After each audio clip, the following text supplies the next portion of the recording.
Our distinguished guest, Dr. Abdul Rahim MK, a senior lecturer at University of Technology and Applied Sciences, Sultanate of Oman, Muscat.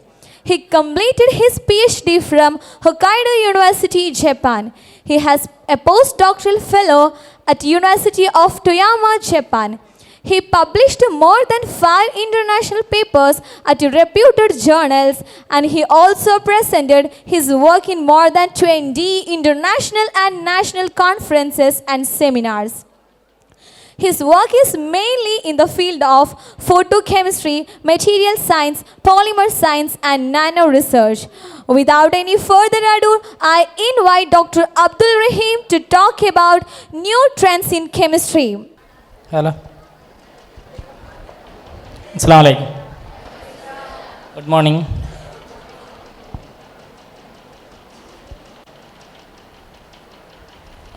തുടങ്ങല്ലേ? ബാക്കിലുള്ള ആളുകൾ വേറെ തിരക്കിലാണെന്ന് തോന്നല്ലോ. ഏറ്റവും ബാക്കിലുള്ള ബി.എഡ് ആറാ? ബി.എഡ് ടീമാ ബാക്കിലുള്ളത്? ആ ഓക്കെ. എൻ്റെ പേര് ഡോക്ടർ അബ്ദുൾ റഹീം. ഞാൻ വാണിമേൽ, നാദാപുരം വാണിമേൽ എന്ന് പറഞ്ഞ സ്ഥലത്തു നിന്നാണ് വരുന്നത്.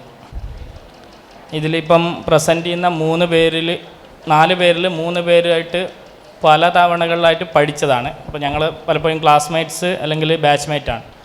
ഷഫീർ എൻ്റെ കസിനാണ്, എൻ്റെ അയൽവാസിയാണ്. 12 വർഷം സ്കൂളും മദ്രസയിൽ 8ാം ക്ലാസ് വരെ പഠിച്ചുള്ളൂ. സ്കൂൾ 12 വർഷം ഒന്നായിട്ട് പഠിച്ചാണ്. ഒരേ ക്ലാസ്സിൽ ഏകദേശം ഒരേ ബെഞ്ചിൽ തന്നെ പലപ്പോഴും. മുനീറ അലിഗറിൽ കൂടെ ഉണ്ടായിരുന്നു, വേറെ ഡിപ്പാർട്ട്മെൻറ്റാണ്. നിങ്ങൾ സാധാരണയായിട്ട് ഒരു സയൻറ്റിസ്റ്റ് എന്നുള്ളതിൽ ഒരു സയൻറ്റിസ്റ്റിനെ കാണുമ്പോൾ നിങ്ങളുടെ മനസ്സിൽ വരുന്നൊരു ചോദ്യം ഉണ്ടാവും അല്ലേ? സാധാരണയായിട്ട് ഒരാളെ സയൻറ്റിസ്റ്റ് എന്ന് വിളിക്കുക എന്തിൻ്റെ അടിസ്ഥാനത്തിലാണ്? എന്തിൻ്റെ? കുറച്ച് ഒച്ചത്ത് സംസാരിച്ചോ? പറഞ്ഞോ. എന്തെങ്കിലും ഡിസ്കവറി ചെയ്തിട്ടുണ്ടാവും, അല്ലെങ്കിൽ പിന്നെ ഏതെങ്കിലും പുതിയ കണ്ടുപിടുത്തങ്ങളുണ്ടാവും, ഇങ്ങനെയൊക്കെ ആയിരിക്കും അല്ലേ? അങ്ങനെ നിർബന്ധമൊന്നുമില്ല കേട്ടോ. സയൻറ്റിസ്റ്റ് ആണെങ്കിൽ അങ്ങനെ നിർബന്ധമൊന്നുമില്ല. പക്ഷെ എന്നിരുന്നാലും ചില ഐഡിയകൾ ഈ പറഞ്ഞ പോലെ തന്നെ ചില ചില കാര്യങ്ങളിലേക്കുള്ള ഒരു വിഷൻ കൊടുക്കുക എന്നൊക്കെ ഉള്ളത് ഇതിൻ്റെ ഭാഗമായിട്ടുള്ള. അപ്പോൾ ഞാൻ എൻ്റെ ടോപ്പിക്കിലേക്ക് പോകുന്നില്ല. ഞാൻ റിസർച്ച് ചെയ്യുന്ന ടോപ്പിക്കോ അല്ലെങ്കിൽ ഞാൻ PhD ചെയ്ത ടോപ്പിക്കോ ഈ ടോപ്പിക്കിലേക്കൊന്നും പോകുന്നില്ല. പോകാത്തത് മറ്റൊന്നും കൊണ്ടല്ല, നമ്മളിൽ എല്ലാവർക്കും അത് ദഹിക്കണമെന്നില്ല. നേരത്തെ തന്നെ ഇവിടുന്ന് ആളുകൾ പ്രസംഗിക്കുമ്പോൾ ബാക്കിൽ പല പരിപാടികൾ ഇങ്ങനെ നടക്കുന്നത് കാണുന്നുണ്ട്. ഒരു പരിധീൻ്റെ അപ്പുറത്ത് നമുക്ക് ബോറടിക്കും അല്ലേ? ഞാൻ എൻ്റെ ടോപ്പിക്ക് ചെറുതായിട്ട് പറയാം, നിങ്ങൾക്ക് മനസ്സിലായിട്ടുണ്ടെങ്കിൽ പറഞ്ഞാൽ മതി, വളരെ ചുരുക്കിയിട്ട്. നമ്മുടെ ശരീരത്തിൽ, ഞാൻ കെമിസ്ട്രിയാണ്, ഞാൻ ഡിഗ്രി കഴിഞ്ഞത് ഫറൂഖ് കോളേജിൽ നിന്നാണ്, PG കഴിഞ്ഞത് അലിഗറിൽ നിന്നാണ്, PhD ആണ് ജപ്പാനിൽ നിന്ന് ചെയ്തത്. നിങ്ങളോട് എനിക്കൊരു നേരത്തെ ഷഫീർ പറഞ്ഞ പോയിൻ്റ് ഞാൻ ആഡ് ചെയ്യാണ് എൻ്റെ കൂടെ, അതൊന്നും കൂടിയും സ്ട്രെസ് ചെയ്ത് ആഡ് ചെയ്യാണ്. നിങ്ങൾ മാർക്ക് ബേസായിട്ട് പഠിക്കാൻ വേണ്ടിയിട്ട് നിൽക്കരുത്. മാർക്ക് കിട്ടാൻ വേണ്ടിയില്ലേ, നമ്മൾ ഒരു അര മാർക്ക് പറഞ്ഞാൽ 1 മാർക്ക് പറഞ്ഞാൽ സാറേ എടുത്തിട്ട് മാഷ എൻ്റെ 1 മാർക്ക് പോയി, മാഷ 2 മാർക്ക്, ഇതിങ്ങനെ ചെയ്തൂടെ എനിക്ക് തരുമോ എന്ന് ചോദിച്ചിട്ട് അതിൻ്റെ പിന്നാലെ പോവരുത്. അത് ഒന്നിൻ്റെയും മാനദണ്ഡമല്ല. നിങ്ങൾ ഈ സയൻസ് ഫീൽഡിൽ മുന്നോട്ട് പോകാനാണ് നിങ്ങൾ ഉദ്ദേശിക്കുന്നതെങ്കിൽ നമുക്ക് വേണ്ടത്, നമ്മൾ ഏത് ഫീൽഡിലാണോ മുന്നോട്ട് പോകാൻ ഉദ്ദേശിക്കുന്നത് അതിലുള്ള നമ്മുടെ അറിവാണ്, നോളജാണ്. നോളജ് എന്ന് പറയുന്നത് ഡിഫറെൻ്റാണ്, മാർക്ക് എന്ന് പറയുന്നത് ഡിഫറെൻ്റാണ്. ഞാനും ആണെങ്കിലോ ഷഫീർ ആണെങ്കിലൊക്കെ മാർക്ക് വളരെ കുറവാണ്. +2 എനിക്ക് തോന്നുന്നത് ഷഫീറിനും എനിക്കൊക്കെ 70-72 ആ ഒരു % മാർക്കേ ഉള്ളൂ +2. ഇതിൽ 72 മാർക്ക് കിട്ടാത്തവരുണ്ടോ? 70 ഒക്കെ കിട്ടാത്ത ആരെങ്കിലും ഉണ്ടോ? വളരെ കുറവായിരിക്കും അല്ലേ? നമുക്കൊക്കെ ഫുൾ A+ ആയിരിക്കും അധികം അല്ലേ? കൂടുതൽ അങ്ങനല്ലേ? എന്ന് പറഞ്ഞതിൻ്റെ അർത്ഥം ഫുൾ A+ കിട്ടൂല എന്നല്ല, ഈ പറഞ്ഞ പൊസിഷനിൽ എത്താൻ പറ്റൂല എന്നല്ല. ഞാൻ പറഞ്ഞു വരുന്നത് ആ മാർക്ക് കിട്ടുന്ന ആളുകൾക്ക് പോലും നമ്മൾ ആഗ്രഹിക്കുന്ന ഒരു സ്ഥലത്തേക്ക് എത്താൻ വേണ്ടി പറ്റും. പക്ഷേ അതിന് വേണ്ടത് നമുക്ക് കൃത്യമായിട്ടുള്ളൊരു പ്ലാനിങ് ആണ്. ഞാൻ അതിലേക്കൊക്കെ വരാം. അതിന് മുമ്പേ എൻ്റെ ടോപ്പിക്കിലേക്ക് വരാം. ഈ പറഞ്ഞ പോലെ +2 പഠിക്കുന്ന സമയത്ത് കെമിസ്ട്രി ഞാൻ വളരെ വീക്കാണ്. വളരെ വീക്ക് എന്ന് പറഞ്ഞു കഴിഞ്ഞാൽ എനിക്ക് ഏറ്റവും കുറവ് മാർക്ക് കിട്ടിയ സബ്ജക്റ്റാണ് കെമിസ്ട്രി. പിന്നെ ഡിഗ്രിയിലാണ് ഞാൻ പോയി എത്തിപ്പെട്ടത്. ഡിഗ്രി കെമിസ്ട്രിയിലാണ് എത്തിപ്പെട്ടത്. ഡിഗ്രി കെമിസ്ട്രിയിൽ എത്തിപ്പെടുമ്പോൾ എനിക്ക് ഒരാളെ ഇതിരിക്കാൻ പറ്റില്ല. ഫറൂഖ് കോളേജിലെ പ്രിൻസിപ്പളായിരുന്ന മുബാറക് പാഷ സാർ, ചിലപ്പം ചില ആൾക്കൊക്കെ അറിയായിരിക്കും, ഇന്ദിരാഗാന്ധി നാഷണൽ ഓപ്പൺ യൂണിവേഴ്സിറ്റിയുടെ കഴിഞ്ഞ VC ആയിരുന്ന മുബാറക് പാഷ സാർ. മൂപ്പരാണ് എന്നോട് നിർബന്ധിച്ചിട്ട് ഇനി കെമിസ്ട്രി പഠിക്കുമെന്ന് പറഞ്ഞ് ഇരിപ്പിച്ചത്. പറഞ്ഞത് ഞാൻ ചെയ്ത ടോപ്പിക്ക് നമ്മുടെ ശരീരത്തിൽ, ഞാൻ കെമിസ്ട്രിയാണ് കഴിഞ്ഞതെങ്കിലും ഞാൻ ചെയ്ത ടോപ്പിക്ക് നമ്മുടെ ശരീരത്തിൽ കുറേ പ്രോട്ടീൻസ് ഉണ്ട്. നിങ്ങൾക്കറിയാം ഏതെങ്കിലും പ്രോട്ടീൻസിൻ്റെ പേരറിയാം ശരീരത്തിലുള്ള? അതിലൊരു പെർട്ടിക്കുലർ പോട്ടെ, ഞാൻ പറഞ്ഞത് നമുക്ക് നോളജ് ഉണ്ട്, നിങ്ങൾ പഠിച്ചിട്ടുണ്ട് പ്രോട്ടീൻസ് നമ്മുടെ ശരീരത്തിലുള്ള. പക്ഷേ എല്ലാ പ്രോട്ടീൻസിൻ്റെ പേരൊന്നും നമുക്ക് ഓർമ്മ ഉണ്ടാവില്ല. കാരണം നമ്മൾ പഠിക്കുന്നത് പരീക്ഷയ്ക്ക് വേണ്ടിയാണെന്നല്ലോ, അതിന് ശേഷം നമ്മൾ ഓർമ്മിക്കേണ്ട ആവശ്യമില്ലല്ലോ അല്ലേ? അപ്പോൾ അതുണ്ടാവില്ല. അപ്പോൾ ഈ പ്രോട്ടീൻസിലൊരു പ്രത്യേകതരം കാറ്റഗറി പ്രോട്ടീൻസാണ്, അതിനെ മോട്ടോർ പ്രോട്ടീൻസ് എന്നാണ് പറയാം. എന്താ പറയുക? Motor proteins. ആ വാക്കെന്നറിയാം. മോട്ടോർ എന്ന് പറയുന്നത് ഒരു കറങ്ങുന്ന പോലെയുള്ള ഒരു വസ്തു പോലെ. അതിൻ്റെ ഫങ്ഷൻ നമ്മുടെ ശരീരത്തിൽ, നമ്മളൊരു സ്ഥലത്ത് നമ്മുടെ ഈ പിക്കപ്പില്ലേ, അല്ലെങ്കിൽ എന്താ പറയുക, പിക്കപ്പ് അല്ലാതെ ഈ മണലും പിന്നെ ഇതൊക്കെ കയറ്റി കൊണ്ടുപോകുന്ന അല്ലേ, അത് കയറ്റും. ഒരുത്തലെത്തിയാൽ അത് അൺലോഡ് ചെയ്യും. ലോഡിങ്ങും അൺലോഡിങ്ങും ചെയ്യാം. അതേ ഫങ്ഷനാണ് ഈ മോട്ടോർ പ്രോട്ടീൻസ് ചെയ്യാം. നമ്മുടെ ശരീരത്തിൽ നമ്മൾ കഴിക്കുന്ന ഭക്ഷണത്തിൻ്റെ അകത്തുനിന്നോ മറ്റോ കിട്ടുന്ന ഒരു ശരീരത്തിൻ്റെ ഒരു ഭാഗത്ത് ആവശ്യമുള്ള വസ്തുക്കളെ ഈ പ്രോട്ടീന് ക്യാരി ചെയ്ത് അതിൻ്റെ മൂവ്മെൻറ്റ് പറയുന്നത് നമ്മുടെ വിരലിങ്ങനെ വെച്ച് മൂവ് ചെയ്യൂലേ, ഇതേപോലെയാണ് അതിൻ്റെ ഷേപ്പ്. ഇങ്ങനെ മൂവ് ചെയ്ത് പോയിട്ട് എവിടെയാണോ വേണ്ടത് അവിടെ പോയിട്ട് അൺലോഡ് ചെയ്യുക എന്നുള്ളതാണ് ഈ മോട്ടോർ പ്രോട്ടീൻസിൻ്റെ ഫങ്ഷൻ എന്ന് പറയുന്നത്. അതാണ് അവർ ചെയ്യുന്നത്. നിങ്ങൾക്കെന്താ മനസ്സിലായിട്ടുണ്ടോ? വലിയ പ്രയാസമാണ്. എന്നാലും കേട്ടോ, കുറച്ച് കഥ അത് പറയാം, എന്നിട്ട് ബാക്കിയിലേക്ക് പോകും. അപ്പോൾ ഈ പ്രോട്ടീൻസിനെ കൺട്രോൾ ചെയ്യാൻ പറ്റണം. എന്തിനാ പ്രോട്ടീൻസ് നമുക്ക് കൺട്രോൾ ചെയ്യേണ്ടത്? ഈ പ്രോട്ടീൻസ് കാരണമാണ് നമ്മുടെ ശരീരത്തിലുള്ള ക്യാൻസറസ് സെല്ലുകളുടെ സ്പ്രെഡിങ് പെട്ടെന്ന് നടക്കുന്നതെന്ന്. അപ്പോൾ നമ്മുടെ ശരീരത്തിൽ ഒരുത്തേൽ ക്യാൻസറസ് സെല്ല് വന്നു കഴിഞ്ഞാൽ ഈ പ്രോട്ടീൻസ് അവിടുന്ന് പോയി വേറൊരുത്തലെത്തുമ്പം ഓട്ടോമാറ്റിക്കായിട്ട് ഇതെന്ത് ചെയ്യും? സ്പ്രെഡാവും. അതേപോലെ അൾഷിമേഴ്സ് രോഗമുണ്ടല്ലോ, ഡിസീസ്, അതിൻ്റെ ഒക്കെ സ്പ്രെഡിങ്ങിനൊക്കെ ഉള്ള ഒരു പ്രധാനപ്പെട്ട കാരണം എന്ന് പറയുന്നത് ഈ മോട്ടോർ പ്രോട്ടീൻസാണ്. അത് 2-3 ടൈപ്പ് ഉണ്ട്. അപ്പോൾ അതിനെ കൺട്രോൾ ചെയ്യാൻ പറ്റുകയാണെങ്കിൽ നമുക്കിതിൻ്റെ സ്പ്രെഡിങ് തടയാൻ പറ്റുന്ന, അതായിരുന്നു ചിന്ത. അതാണ് നേരത്തെ പറഞ്ഞ ഒരു ഐഡിയ എന്ന് പറയുന്നത്, അതിനെപ്പറ്റിയുള്ള ആലോചന എന്ന് പറയുന്നത്. അപ്പോൾ അതിലേക്ക് എങ്ങനെ എത്താൻ വേണ്ടി പറ്റുന്നുള്ള, അതിന് പല ആളുകളും പല തരത്തിൽ അതിനുവേണ്ടി ട്രൈ ചെയ്തിട്ടുണ്ട്. ചില ആളുകൾ എന്താ പറയുക, ഇലക്ട്രിക് എനർജി ഉപയോഗിച്ചിട്ട് ട്രൈ ചെയ്തിട്ടുണ്ട്.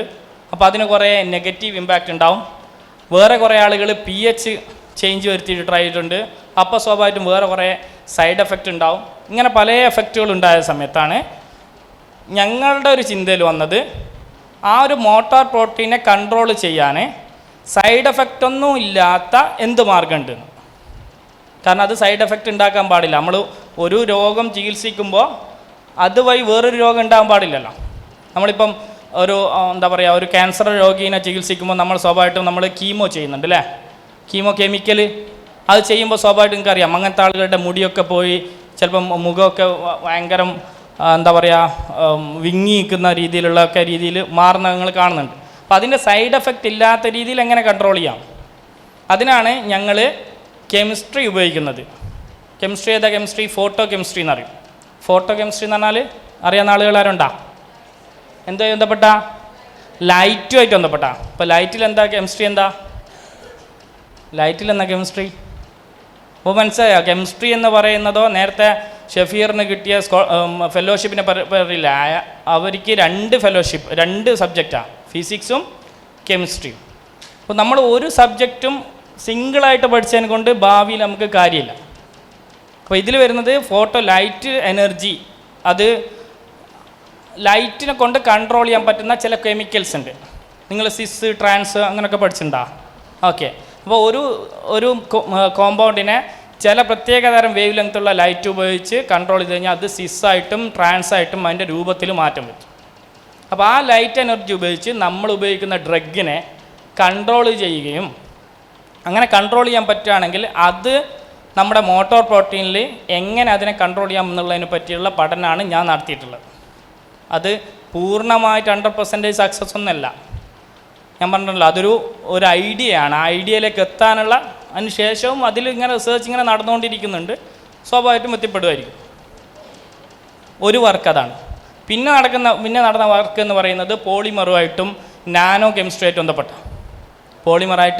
നാനോ കെമിസ്ട്രിയായിട്ട് ബന്ധപ്പെട്ട വർക്ക് പറയുന്ന സമയത്ത് നിങ്ങളൊക്കെ ചിലപ്പം കേട്ടിട്ടുണ്ടാകും. പണ്ട് കാലത്തെ എന്താ പറയുക, കമ്പ്യൂട്ടറിനെ പറ്റിയിട്ടൊക്കെ. ഒരു ക്ലാസ് റൂമിൽ മുഴുവൻ നിറഞ്ഞു നിൽക്കും പോലും ഒരു കമ്പ്യൂട്ടർ എന്ന് പറയുന്നത്. ഇപ്പം നമ്മുടെ ഒരു വിരലിൽ ഒതുങ്ങുന്ന രീതിയിലാണ് കമ്പ്യൂട്ടറിൻ്റെ സിസ്റ്റം എന്ന് പറയുന്നത്. അപ്പം അതൊരു നാനോ ലെവൽ റിസർച്ചിൻ്റെ ഭാഗമായിട്ടുണ്ടായതാണ്. അതുകൊണ്ടാണ് പറഞ്ഞത്, ഞാൻ റിസർച്ചുമായിട്ട് ബന്ധപ്പെട്ട കൂടുതൽ ഡീറ്റെയിൽസിലേക്ക് പോകുന്നില്ല. ഞാൻ എങ്ങനെ റിസർച്ചിൽ എത്തി എന്നുള്ളത് പറയാം. അതായിരിക്കും കുറേ കൂടി നിങ്ങൾക്ക് ഇൻട്രസ്റ്റ് ഉണ്ടാവുക, നിങ്ങൾക്ക് താല്പര്യം ഉണ്ടാവും, അതായിരിക്കും. അപ്പോൾ ഞാൻ പറഞ്ഞ പോലെ ഈ +2 കഴിഞ്ഞ് എവിടെ അഡ്മിഷൻ കിട്ടും എന്നുള്ള ഭയങ്കര പ്രയാസം. ഇപ്പം ഫുൾ A+ കിട്ടിയവർക്ക് തന്നെ അഡ്മിഷൻ കിട്ടാത്ത അവസ്ഥയാണ്. അപ്പം കഷ്ടപ്പെട്ട് ഫറൂഖ് കോളേജിൽ കിട്ടി. ഫറൂഖ് കോളേജിൽ നിന്ന് ഈ പറഞ്ഞ പോലെ കെമിസ്ട്രി ബേസ് അറിഞ്ഞുകൂടാത്ത ഞാൻ കെമിസ്ട്രിയിൽ എത്തിപ്പെട്ട് അവിടുന്ന് പിന്നെ അലിഗറിൽ പോയി. അലിഗറിൽ നിന്ന് ഓർഗാനിക് കെമിസ്ട്രിയിൽ PG ചെയ്തു. ആ സമയത്താണ് ഞാൻ കേൾക്കുന്നതും അറിയുന്നതും ഇന്ത്യൻ്റെ പുറത്തേക്ക് പോകാൻ നമുക്ക് ഒരുപാട് ഓപ്ഷൻസ് ഉണ്ട്. എന്തിനു വേണ്ടിയിട്ട്? പഠിക്കാൻ വേണ്ടിയിട്ട്. അപ്പോൾ ആ പഠിക്കാൻ പോകുന്ന സമയത്ത് നമ്മുടെ അടുത്ത് സാമ്പത്തികം ഇല്ല. ഈ പറഞ്ഞ പോലെ തന്നെ വളരെ അങ്ങനെ ഒരു ഫാമിലിയിൽ നിന്ന് വരുന്നതായതുകൊണ്ട് ഈ പറഞ്ഞ ഡിഗ്രിയും PGയും ഞാൻ കഴിഞ്ഞത് ഒരു ഫോർട്ട് ഫൗണ്ടേഷൻ്റെ ഒരു സ്കോളർഷിപ്പിൻ്റെ ബലത്തിലാണ് കഴിഞ്ഞത്. അതുകൊണ്ട് തന്നെ PhDക്ക് പുറത്തേക്ക് പോകാമെന്നുള്ളത് നമ്മളൊരു സ്വപ്നം മാത്രം. അതിൻ്റെ ഇടയിൽ ബോംബെ IITയിൽ ഒരു ഇൻ്റർവ്യൂ കിട്ടി. PhDക്ക് വേണ്ടിയിട്ട്. അങ്ങനെ അവിടെ PhD ഇൻ്റർവ്യൂവിന് പോയി. ആദ്യമായിട്ടാണ് അത്ര വലിയൊരു ഇൻ്റർവ്യൂ അറ്റൻഡ് ചെയ്യുന്നത്. ഒരു 10-12 പ്രൊഫസർമാർ ഇങ്ങനെ ഇരിക്കും, നമ്മൾ നടുവിൽ ഇരിക്കും. നമ്മളെന്തോ കുറ്റം ചെയ്ത പോലെയാണ് ചോദ്യം ചോദിക്കുക. ചോദ്യം ഒന്ന് കഴിഞ്ഞ് അതിൻ്റെ ഉത്തരം നമ്മൾ കംപ്ലീറ്റ് ചെയ്യാൻ സമ്മതിക്കില്ല. അടുത്ത ചോദ്യം വരും. അത് കഷ്ടിച്ച് രക്ഷപ്പെട്ടു. പക്ഷേ ലാസ്റ്റ് ഒരു ചോദ്യം ചോദിച്ചു, അതിൽ ഞാൻ പെട്ടു. ആ ചോദ്യം എന്ന് പറയുന്നത്, നീ ചെയ്ത പ്രൊജക്റ്റ് എന്താ, അല്ല നിൻ്റെ റിസർച്ച് എക്സ്പീരിയൻസ് എന്താണ്, അല്ല നീ ചെയ്തിട്ടുള്ള വർക്ക് എന്താണെന്നുള്ളത്. ഭാഗ്യത്തിന്, ഞാനിപ്പം ഭാഗ്യത്തിന് എന്ന് പറയുന്നത് എന്തുകൊണ്ടാണെന്ന് പിന്നെ എനിക്ക് മനസ്സിലാവും. ഭാഗ്യത്തിന് അലിഗറിൽ PGൻ്റെ കൂടെ ആ സമയത്ത് പ്രൊജക്റ്റ് ഇല്ലായിരുന്നു. അതുകൊണ്ട് ഒന്നുമില്ല, എനിക്ക് പറയാനൊന്നുമില്ല. ഇപ്പോൾ ഒരു പറഞ്ഞു, നിങ്ങൾ ചെയ്ത വർക്കൊന്നും ഇല്ലാത്തതുകൊണ്ട് ഞങ്ങൾക്ക് ആക്സെപ്റ്റ് ചെയ്യാൻ വേണ്ടി പറ്റില്ല. അങ്ങനെ ഞാൻ റിജക്റ്റഡ് ആക്കി. അതിന് ശേഷമാണ് ഞങ്ങൾ മനസ്സിലാക്കിയത്, നമ്മൾ PGക്ക് കുറേ മാർക്ക് കിട്ടിയതിനെ കൊണ്ടോ അല്ലെങ്കിൽ ഡിഗ്രിക്ക് കുറേ മാർക്ക് കിട്ടിയതിനെ കൊണ്ടോ ഒന്നുമല്ല കാര്യം. നമ്മൾ ചെയ്യാൻ പോകുന്ന ഫീൽഡിൽ നമുക്കുള്ള എക്സ്പീരിയൻസാണ്, നമുക്കുള്ള നോളജാണ്, നമുക്കുള്ള അറിവാണ്. അതുണ്ടാക്കാൻ എന്താ വഴി നോക്കി. അങ്ങനെയാണ് നിങ്ങൾക്കൊക്കെ ഇപ്പോൾ ചെയ്യാൻ പറ്റുന്നത്. ഇതിൽ ഡിഗ്രി പഠിക്കുന്ന കുട്ടികളുണ്ട്, +2 പഠിക്കുന്ന കുട്ടികളുണ്ടെന്നൊക്കെ ഞാൻ മനസ്സിലാക്കുന്നത്. അല്ലേ, +2കാരില്ല, ഡിഗ്രിക്കാരും ഇല്ല.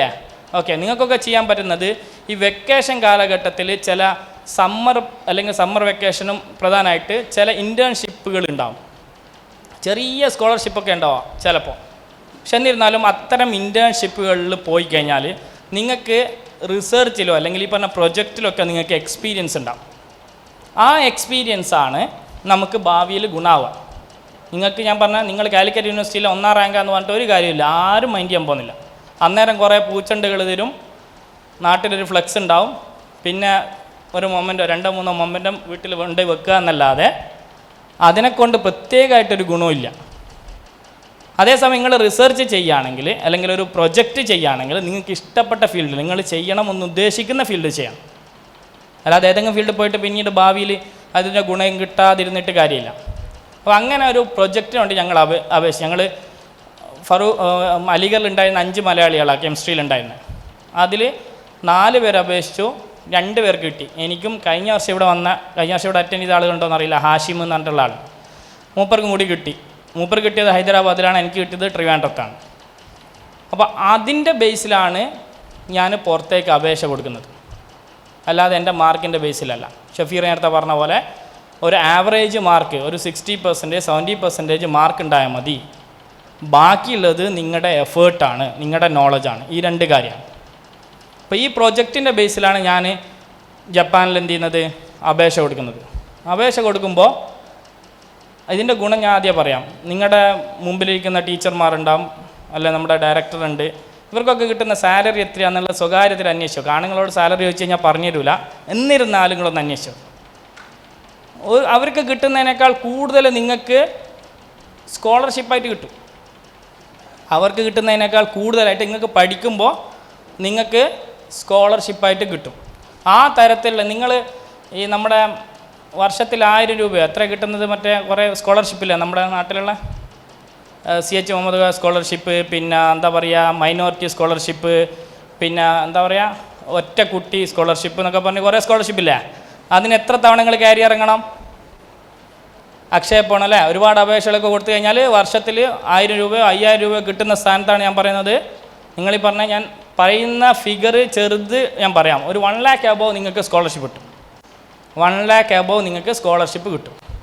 അല്ലെ നിങ്ങളെ ചിലവൊക്കെ കഴിഞ്ഞ് കഴിഞ്ഞാൽ ഞാൻ അതിനൊരു കഥ പറഞ്ഞുതരാം, നിങ്ങൾക്ക് കുറച്ചും കൂടി ഇൻട്രസ്റ്റ് ആവാതാ.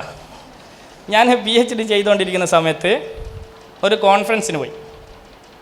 അപ്പം PhD കഴിയാനായിട്ടുണ്ട് ഏകദേശം. ഇപ്പോൾ വീട്ടിൽ നിന്ന് ഇങ്ങനെ കല്യാണ ആലോചനകൾ വരുമല്ലോ, നമ്മൾ നിങ്ങൾക്ക് ഇൻട്രസ്റ്റ് ഉള്ളതെന്ന് അതാണ് ഞാൻ പറഞ്ഞത്.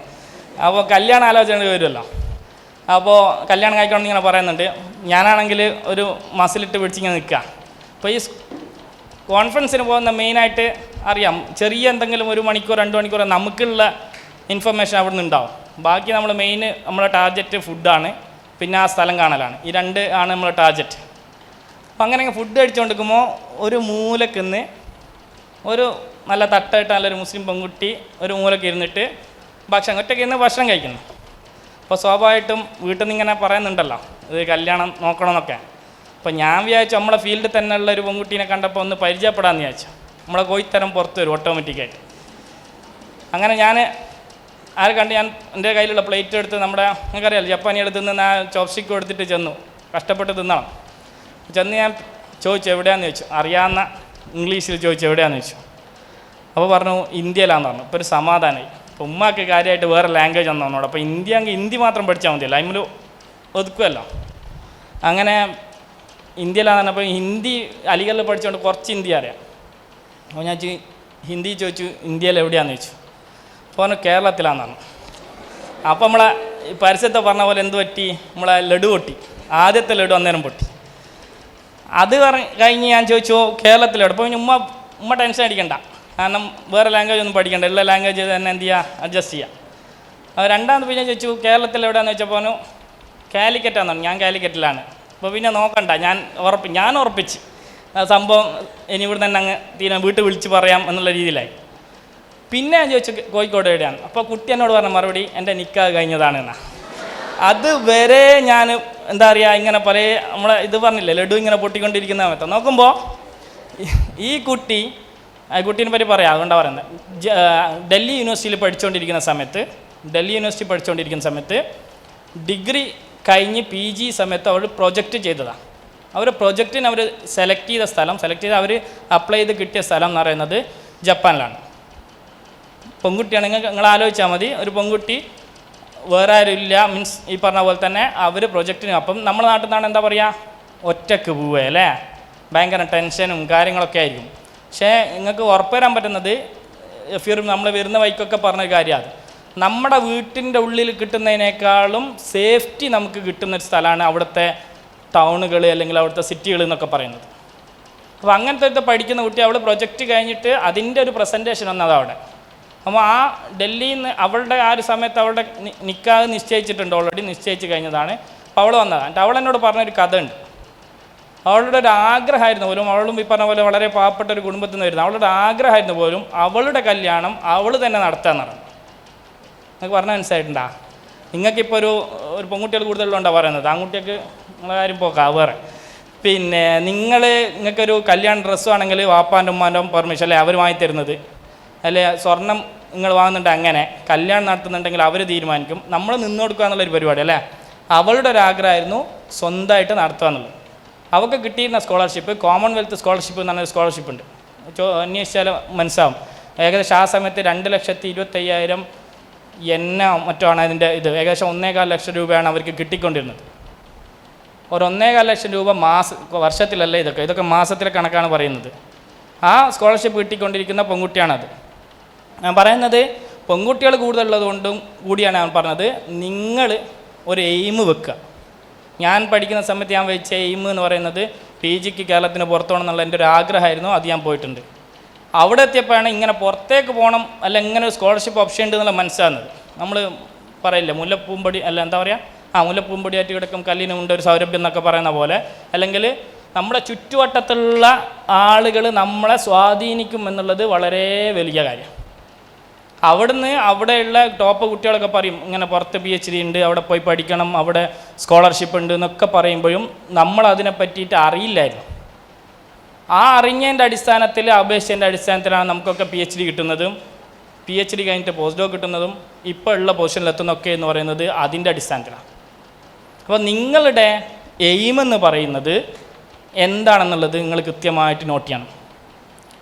നിങ്ങൾ പഠിക്കുന്ന കാര്യങ്ങൾ ഞാൻ നേരത്തെ പറഞ്ഞ പോലെ പരീക്ഷയ്ക്ക് വേണ്ടി പഠിക്കുന്ന കാര്യങ്ങൾ നിർത്തുക. പരീക്ഷയ്ക്ക് വേണ്ടി പഠിക്കുന്നതിൽ നിന്ന് ഒഴിവാക്കിയിട്ട് നിങ്ങൾക്ക് ഇൻഫർമേഷൻ കിട്ടണം എന്നുള്ള രീതിയിൽ കിട്ടും. ഇപ്പം വളരെ സിമ്പിൾ. ഇതിൽ കെമിസ്ട്രി പഠിച്ചുകൊണ്ടിരിക്കുന്ന എത്ര പേരുണ്ടോയെന്ന് കൈവക്കിയേ? കെമിസ്ട്രി ഉണ്ട് കുറച്ച് പേരുണ്ടല്ലോ അല്ലേ?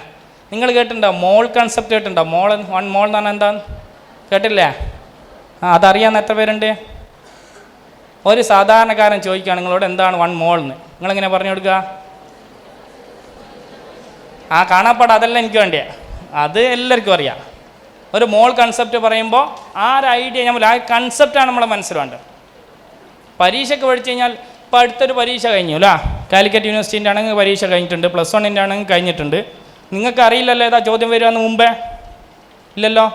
നിങ്ങൾക്ക് ചോദ്യപേപ്പർ കിട്ടിയപ്പോൾ നിങ്ങൾക്കൊരു മാർക്ക് കിട്ടിയില്ലേ? ഇപ്പോൾ ഉദാഹരണത്തിന് 100-ൽ 70 കിട്ടിയെന്ന് കരുതുക. ഇപ്പോൾ അതേ ക്വസ്റ്റ്യൻ പേപ്പർ തരികയാണ്, നിങ്ങൾക്ക് ഇപ്പോൾ അറിയാം ഏതാ ക്വസ്റ്റ്യൻ വരിക എന്നുള്ളത്. നിങ്ങളോട് പരീക്ഷ എഴുതാൻ പറഞ്ഞു കഴിഞ്ഞാൽ നിങ്ങൾക്ക് എത്ര മാർക്ക് കിട്ടുമോ? അത്ര കിട്ടുമോ അതിൽ കുറവ് കിട്ടുമോ? കൂടുതൽ കിട്ടുമെന്ന് പറയുന്ന ആളാരാ? കളവ് പറയുന്ന ആരാ നോക്കണം? ഇല്ല. അത് ഞാൻ പറയുന്നത് നമ്മൾ പഠിക്കുന്നതിൽ ഈ പറഞ്ഞ പോലെ ഇൻ്റർവ്യൂവിൽ ചോദിക്കുക നിങ്ങളോടും നിങ്ങൾക്ക് ഇത്ര മാർക്ക് കിട്ടി അല്ലെങ്കിൽ എന്ത് കിട്ടിയെന്നല്ല. നിങ്ങൾക്ക് ബേസിക് ആയിട്ടുള്ള നോളജ് ഉണ്ടോ? ഈ സബ്ജക്റ്റ് നോളജ് ഉണ്ടോ? നിങ്ങൾ ഈ സബ്മിറ്റ് ചെയ്യുന്ന പ്രൊജക്റ്റിൽ നിങ്ങൾക്ക് നോളജ് ഉണ്ടോ? നിങ്ങൾ ചെയ്യുന്ന വർക്കിൽ നിങ്ങൾക്ക് നോളജ് ഉണ്ടോ? ഇതിലൊക്കെ നിങ്ങൾക്ക് നോളജ് ഉണ്ടോ എന്നുള്ള കാര്യം മാത്രമേ അവർ നോക്കുന്നുള്ളൂ. അപ്പോൾ ആ നോളജ് എങ്ങനെ കിട്ടാം എന്നുള്ളതിനെ പറ്റിയിട്ട് അല്ല അതെങ്ങനെ നമുക്ക് നേടിയെടുക്കാം, അല്ലെ നമ്മുടെ മനസ്സിലെങ്ങനെ നിർത്താം ഈ പറഞ്ഞ നോളജുകളൊക്കെ, അല്ലെ നമ്മുടെ ഐഡിയ നമ്മുടെ മനസ്സിൽ നിർത്താം എന്നുള്ളതിനെ പറ്റിയിട്ടാണ് നമ്മൾ കൂടുതൽ ചിന്തിക്കേണ്ടത്. അതിനെന്താ നമ്മുടെ മുമ്പിൽ വഴി എന്നുള്ളത്. ആ വഴി തേടിക്കഴിഞ്ഞാൽ നിങ്ങൾ ഈ പറഞ്ഞ എളുപ്പത്തിൽ നിങ്ങളുടെ ലക്ഷ്യസ്ഥാനത്ത് നിങ്ങൾക്ക് എത്താൻ വേണ്ടി പറ്റും എന്നുള്ളത് തന്നെയാണ് എൻ്റെ ഒരു അനുഭവത്തിൽ എനിക്ക് പറയാനുള്ളത്. ഞാൻ മനസ്സിലാക്കിയ ആളുകളൊക്കെ എന്ന് പറയുന്നത് എൻ്റെ കൂടെയുള്ള ഷഫീർ ആണെങ്കിലും അല്ലെങ്കിൽ ഇവരൊക്കെ ആണെങ്കിലും ഇവരൊക്കെ എന്ന് പറയുന്നത് ആ ഒരു സബ്ജക്റ്റിലുള്ള അവരുടെ നോളജാണ് ഇമ്പോർട്ടൻറ്റ്. ചിലപ്പോൾ അവരോട് കെമിസ്ട്രിയിലെ വേറെ ഭാഗം ചോദിച്ചു കഴിഞ്ഞാൽ ചിലപ്പോൾ അവർക്ക് മനസ്സിലാവില്ല, ചിലപ്പോൾ ഒന്നും അറിയില്ലായിരിക്കും.